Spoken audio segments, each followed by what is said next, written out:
Valentine উইকের শেষ দিন আজ।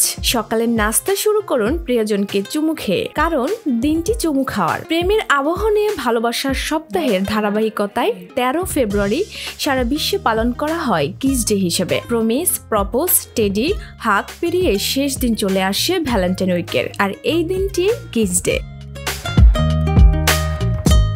যদিও কিস ডে উদযাপিত হচ্ছে হাতে গোনা কয়েক বছর ধরে, তবে প্রেমের বন্ধনে চুমু খাওয়ার ঐতিহ্য বহু পুরনো। এটি শুধু ভালোবাসার চিহ্ন নয়, বরং বিভিন্ন সংস্কৃতি ও সমাজে একে শ্রদ্ধা, বন্ধুত্ব ও আনুগত্য প্রকাশের মাধ্যম হিসেবে গণ্য করা হয়। চুমুর উৎপত্তি সম্পর্কে নিশ্চিত তথ্য পাওয়া কঠিন হলেও ইতিহাসবিদরা মনে করেন যে এটি প্রায় 3500 বছর আগের। ধারণা করা হয় চুমুর ধারণাটি ভারতে শুরু হয়েছিল, কারণ প্রাচীন সংস্কৃত সাহিত্য, বেদ ও মহাভারতে চুমুর উল্লেখ পাওয়া যায়। পরবর্তীতে এটি গ্রিক ও রোমান সভ্যতায় ছড়িয়ে পড়ে। মধ্যযুগে ইউরোপে চুমু বিনিময় ছিল সামাজিক অভ্যর্থনার একটি অংশ।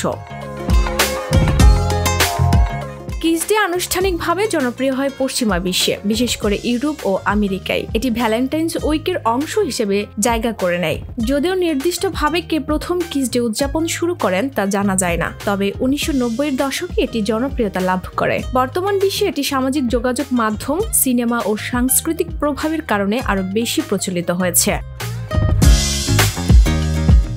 ডেস্ক রিপোর্ট, ভোরের পাতা।